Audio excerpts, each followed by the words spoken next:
Well, good morning again, everyone. I am just excited for us to be together, even though it's just online this week. Thank you so much for jumping in with our schedule.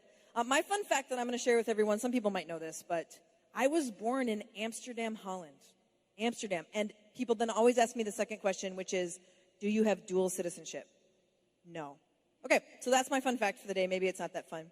We've been going through the entire New Testament this year at Mill City, trying to say what would it look like for the story of Jesus and the story of God to be what helps us understand our stories this year. And that has been so critical and so important.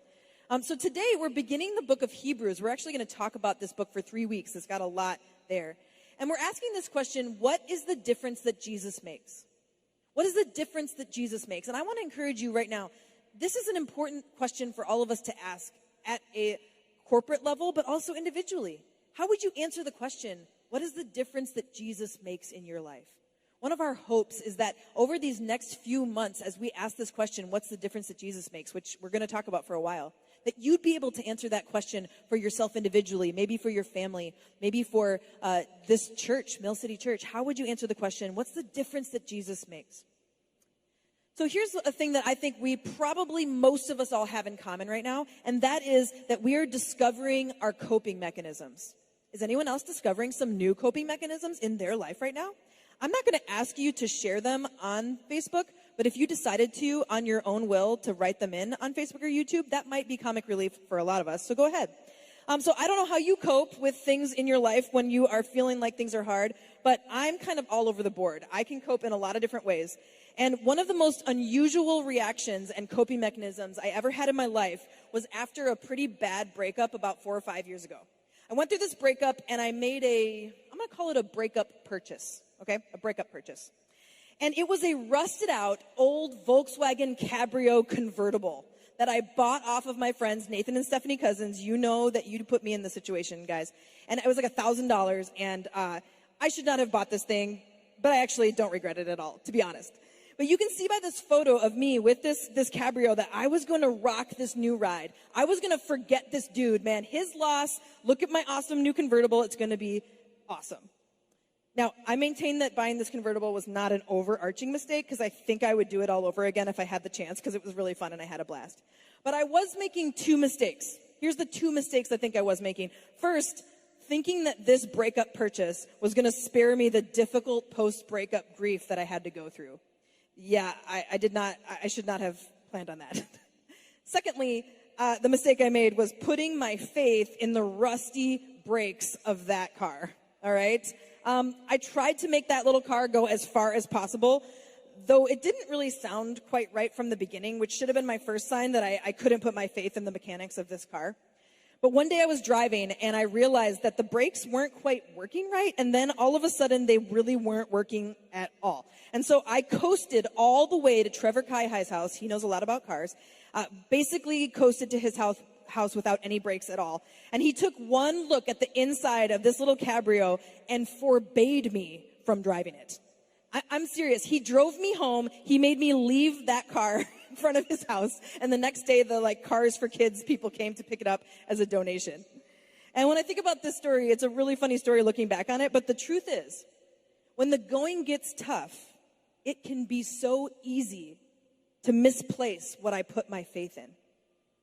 I put my faith in the insides of that little car and its rusty brakes, and I shouldn't have done that.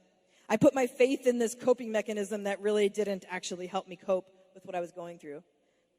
When it feels like the world around us is crumbling, we long to put our faith in something or someone that will give us assurance to make it through, don't we? This book of Hebrews was written to this group of people that I think were doing this exact thing. They were putting their faith in things that they thought could help them make it through the difficulties that they were facing. They were looking around to say, what could give me the assurance that I need to face these hard times? And the writer of Hebrews spends basically the entire book, all 13 chapters, trying to compel this audience to put their faith in Jesus above all else. When the world around you is crumbling, make sure your faith is in Jesus above all else. That's what I think the writer of Hebrews is trying to say. When the world around you is crumbling, make sure your faith is in Jesus above all else. So as we jump into this book today, I think it begs a question that I want you all to be asking. Let's ask, as we talk through this, am I putting my faith in Jesus above all else? Now, I think another question might be, are there things I actually should not be putting my faith in at all, like the brakes on the Cabrio? Okay, so we might metaphorically have some of those things in our life as well. But let's ask these questions. Am I putting my faith in Jesus above all else? And maybe is there things I shouldn't be putting my faith in that I am? Hebrews is actually a fascinating book of the Bible. There's really nothing else like it. If you've been reading along in your reading plan, if you've gotten to Hebrews or if you get to Hebrews, you will notice that this is like nothing else. There is a few reasons that it's so unique. First of all, we don't really know who actually wrote it. There's been a debate for a long time, but the reality is we don't know. The style of it is very different than Paul, so it probably wasn't Paul. And some scholars have even said there's a chance that maybe like a community or a group of people wrote it. And there's this list of women and men who are potential writers, but nobody actually knows. And that's kind of unusual. The other thing that makes it strange is kind of the style of the letter itself. Many scholars would say that it's less of a letter and really perhaps the written words of a first century sermon, a passionate and urgent sermon. So I thought about just reading Hebrews to you right now, but according to my Dwell Bible app, that's 53 minutes and 37 seconds. So I'm not going to do that. You're welcome. But it's this sermon that as you read it, it's not just like any sermon. Really, it's this poetic sermon. And it's this weaving of a tapestry of encouragement and historical references and exhortation, and then some poetic word pictures, and then also some warnings to the people. There's two ways that I would encourage you to read Hebrews if you're starting to read it with us. First, listen to it. Have it read to you on an app like Dwell or Streetlights or the Bible app. Close your eyes and just try to imagine and picture what you're hearing because of these word pictures. A second way you can read Hebrews is to look up any Old Testament reference being made that you're not familiar with. You can usually see that in the footnotes. That second way will take a long time because it's like every other sentence the writer makes a reference to the Old Testament. But it would really be worth it to see how rich this sermon truly is. So we don't know who wrote it, and we also don't know exactly to who these people or person was writing. And so that's interesting as well. We don't know who the intended audience is. But we can tell from the context a couple things. First, we can tell that these folks who are hearing this sermon must be pretty well versed with the Old Testament or the Torah at that time. Their scriptures would have been something that they really understood because of the way that this writer is assuming that they understand the stories. Probably better than most of us do. Then, secondly, you know that these people are going through a hard time. This is mentioned throughout the sermon multiple times. Themes of strength in weakness, of endurance through the struggle. It's all over the place in Hebrews. You'll notice it if you read it. And so today, I actually want us to focus on the first 4 verses of the book. It's not that typical that we just look at the very, very beginning of a book. We're usually looking at some bigger themes, and we'll do that a little bit today. But I want us to turn to Hebrews 1. Turn to Hebrews 1. Here's the first interesting thing. In the English translation, which most of us are reading, it's broken into multiple sentences. Verses 1, 2, 3, and 4 is multiple sentences. But in the original language of ancient Greek, all 4 verses are actually one big, giant, rich sentence.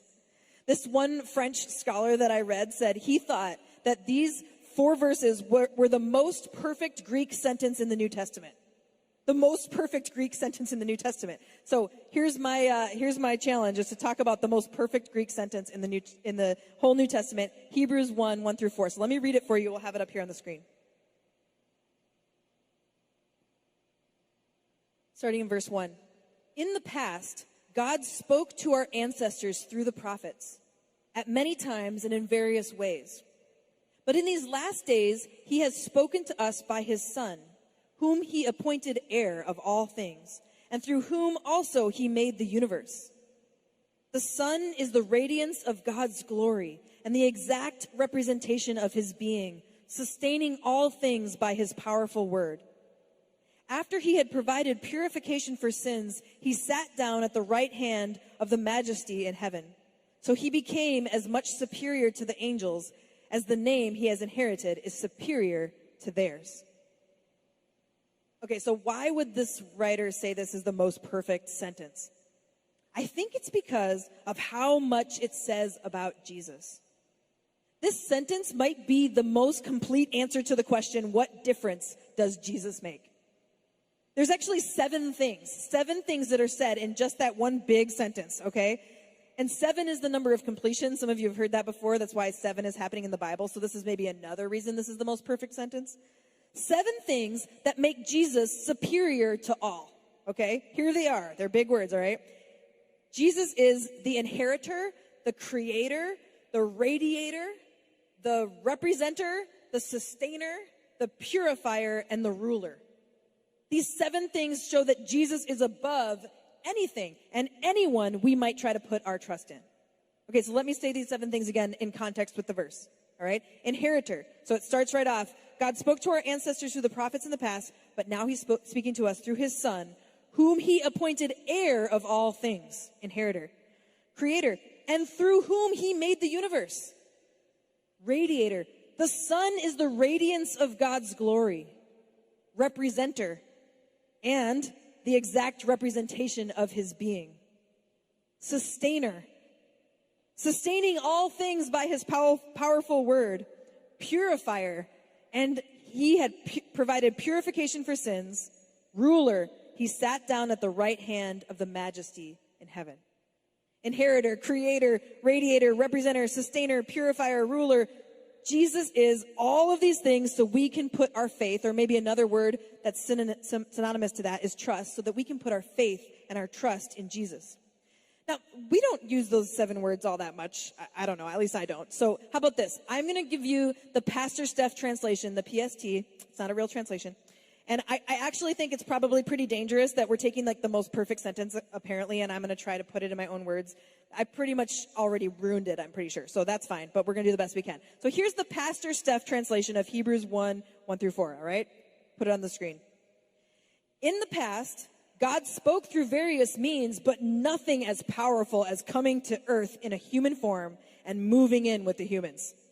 The one who moved in, Jesus, owns everything, made everything, radiates light, is God in the flesh, is sustaining all life, can purify even the most tarnished past, and he is in charge of everything.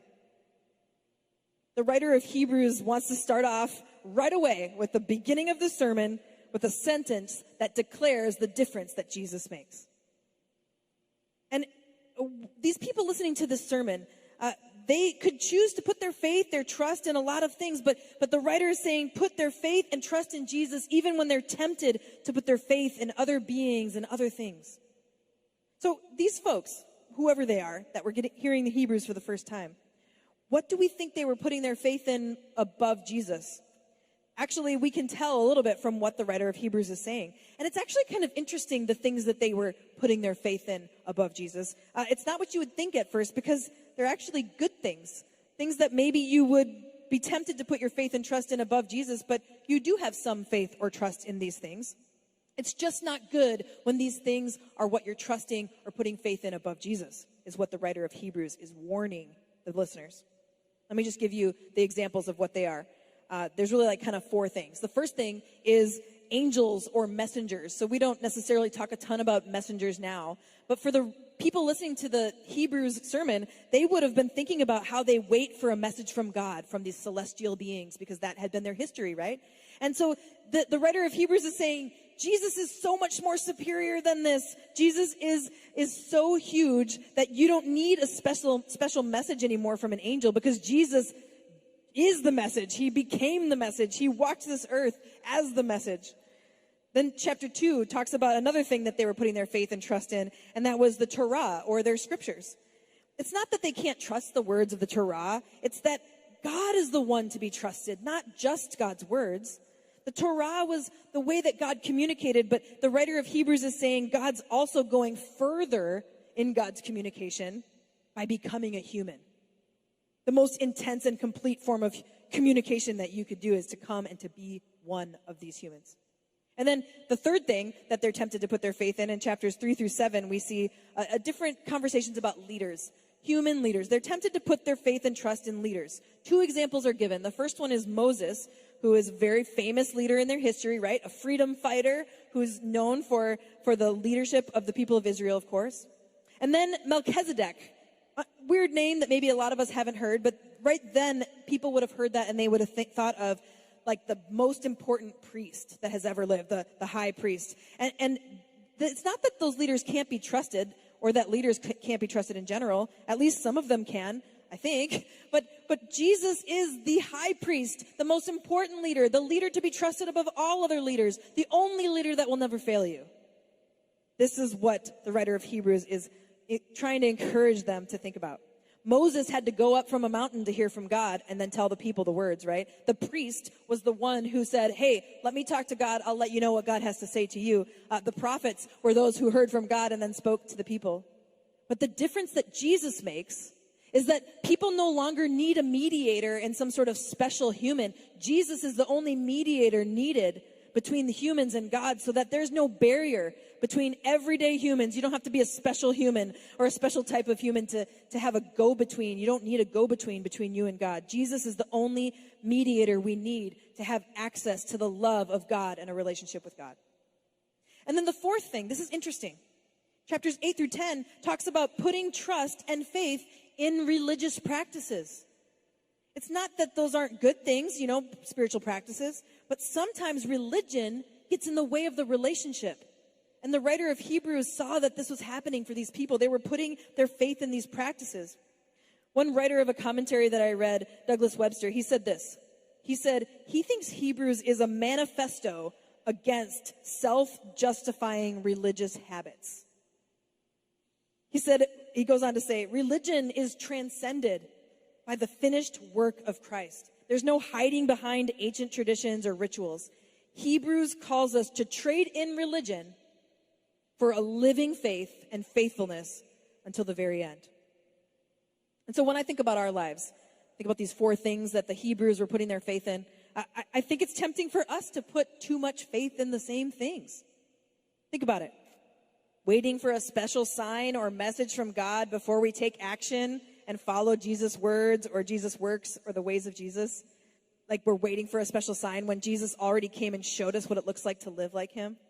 Sometimes we put too much faith in knowing about the Bible and knowing the things that we need to know. I know about the number of completion. I think that makes me closer to God. No, it doesn't. Actually, it's not the same as being in a trusting relationship with Jesus. We can't put our faith in these words above Jesus and the relationship that Jesus invites us to. We're tempted to do that same thing. Just like the Hebrews, we might put too much trust in human leaders that are fallible compared to Jesus. It's tempting for us to do that because we can see them and they're there and we just want leadership, and leadership is a good thing, but never when we put it above the leadership of Jesus in our lives. And then finally, I think similar to the Hebrews, we can sometimes be tricked into thinking that actions of religiosity are a substitute for a consistent and deep relationship with God. I've seen that happen in my own life and others around me. So if I was going to sum up Hebrews in 2 sentences, we'll put them up on the screen. This is what they are. Jesus is the final word, superior to everything and everyone. Jesus is the final word, superior to everyone and everything. And then secondly, so when the world around you is crumbling, make sure your faith is in Jesus above all else. So when the world around you is crumbling, make sure your faith is in Jesus above all else. So we're back to the question that I said we need to ask ourselves. Am I putting my faith in Jesus above all else? Here's something that's been really helpful to me as I have been trying to think through the answer to this question. I'm trying to notice if there's any signs in my life of putting my faith in other things above Jesus. What would the signs be in your life that you might be putting your faith in some things above the faith and the trust that you have in Jesus? I don't know what those are for you, but I'm going to be honest with you about a few of mine, okay? I will say that when I'm putting my trust in something other than Jesus, I notice that I get this jolt of anxiety when I see that there's a news flash update on my phone or from one of my news sources. This anxiety fills me before I even read what it said. That's a sign for me. I notice when I say out loud, or maybe only inside my head, the phrase, I can't live without that thing, that person, that comfort object, that feeling that I have inside of myself of almost like I can't live without that, that is a sign to me I might be putting my faith or trust in something else to get me through. Another sign for me is when I notice that people who are people of influence on me, leaders that I follow, people that I watch, that I want to learn from, when I am listening to those folks and I'm not really thinking critically about what they're saying or checking their sources or wondering to myself, are they right or do I have a different opinion? I'm kind of like assuming that they're right before I really think about it, and I'm swallowing what they're saying without thinking. That's a sign for me that I'm putting my trust and faith in those leaders in a way that is above my faith in Jesus. Two more things. Another one is when talk about upcoming stressful things like the election or other current events, when it feels like those things are taking up more space in my mind and my heart than it deserves, that's a sign for me. And then finally, when the amount of money in my bank account is making me feel insecure, but also when it's the thing that's making me feel secure, finding security in what I do have, either one, that is a sign to me that I'm putting my faith in these material things over my faith in Jesus. These are some of my signs. Think about what yours might be. But I want to just leave you with these two questions, these two important questions today. Am I putting my faith in Jesus above all else? And then secondly, what are the signs that I might be putting my faith in other things above Jesus? Am I putting my faith in Jesus above all else? And what are the signs that I might be putting my faith in other things above Jesus? This is such a critical set of questions to ask when it comes to the difference that Jesus makes in our life. Jesus left this earth, but he told us he's going to leave the Holy Spirit as our counselor and our guide. And so even so, in some ways, it would be easier, wouldn't it, if Jesus was still here with us in the flesh? But the truth is that God is just as present with us now. I know it doesn't always feel like that. I know sometimes it's hard to have that faith and that trust. But I want to encourage you, these things that we talked about, even the good things, they don't measure up to the trustworthiness of Jesus. Nothing does. That's what makes Jesus different than all else and all others. So though we may trust leaders or other humans or institutions, and that's okay, the difference that Jesus makes is that he can be trusted above all else. And that peace and assurance can come in our lives, no matter what is happening in the world around us, because we know that Jesus is the final word, superior to everyone and everything.